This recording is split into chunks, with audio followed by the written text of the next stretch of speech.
Akhir kehidupan akan menjadi penentu dari amal-amal kita. Sebagaimana sabda Nabi SAW, innamal a'malu bil khawatim.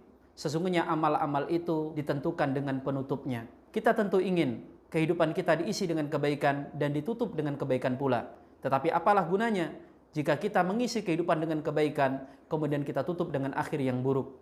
Karena itulah sudah pasti setiap muslim menginginkan, berharap ketika dia bertemu dengan kematian, dia bisa mengakhirinya dengan husnul khotimah.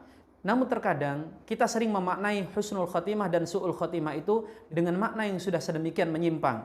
Kita menganggap husnul khotimah itu, mati yang baik, adalah mati yang dalam tanda kutip wajar, di tempat tidur, tersenyum, kemudian berkumpul dengan sanak famili. Kemudian kita menganggap kalau su'ul khotimah itu mati yang tidak wajar, dan makna tidak wajar itu seperti kecelakaan, tenggelam, terbunuh, disengat hewan, dan sebagainya. Padahal ini belum tentu benar. Orang yang mati husnul khotimah itu memang ada tanda-tandanya. Seperti mengucapkan kalimat la ilaha illallah, keningnya berkeringat, wafat di hari Jumat. Tetapi ingat, itu hanya tanda. Tidak pasti seperti itu adanya. Sebaliknya su'ul khotimah itu tidak selalu mati yang seperti kita gambarkan itu su'ul khotimah. Apalagi dalam hadis dikatakan orang yang meninggal tertimpa benda keras itu mati syahid. Orang yang mati tenggelam itu mati syahid. Orang yang terkena wabah atau sakit perut atau beberapa jenis penyakit itu dikatakan mati syahid. Maka tidak bisa tentu kita katakan orang dengan mati dalam tanda kutip cara yang tidak wajar yang kita pahami itu mati su'ul khotimah. Bahkan bisa jadi itu adalah cara Allah memberikan syahid kepadanya. Tanda-tanda husnul khotimah saja itu tidak bisa menjadi acuan pasti orang itu pasti husnul khotimah.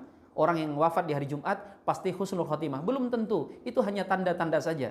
Makna dan tanda nyata daripada husnul khotimah adalah ketika seseorang itu hidup dalam kebaikan dan mengakhiri dengan kebaikan. Makanya para ulama ketika menerangkan firman Allah Subhanahu wa taala, janganlah kalian mati kecuali dalam kondisi berislam. Makna ayat ini bukan dimaknai secara zahir, kita hanya menjaga akhir usia kita, bukan seperti itu. Al-Imam Ibnu Katsir misalnya mengatakan, "Hafidhu 'alal Islam 'ala sihhatikum wa salamatikum lamatu 'alaihi."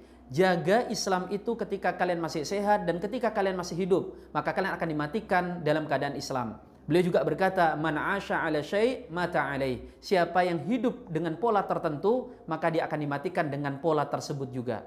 Maka cara untuk mendapatkan husnul khotimah adalah dengan apa? Adalah dengan mengupayakan hidup sebagai orang Islam. Maka ketika seseorang hidup sebagai orang baik dan kemudian kita lihat wafat dengan cara apapun, maka kita wajib husnudzon, besar kemungkinan dia husnul khotimah. Sebaliknya, orang yang hidup dalam kefasikan, dalam kefajiran, kemudian dia mati dengan cara yang seindah apapun, sangat besar kemungkinan dia su'ul khotimah.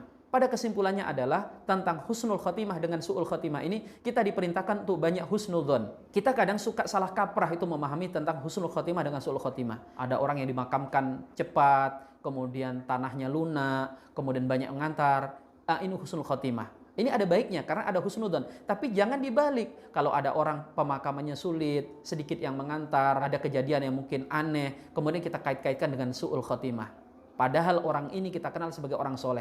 Ini adalah pemahaman yang salah. Kembali kepada pertanyaan, kalau ada orang kecelakaan, kalau itu adalah orang soleh, orang baik, bisa jadi kematian itu adalah kematian yang baik baginya. Karena dia menemui kematiannya dengan cara tertumbuk benda keras. Dan itu disebutkan dalam hadis sebagai tanda dari sekian tanda-tanda orang yang mati syahid.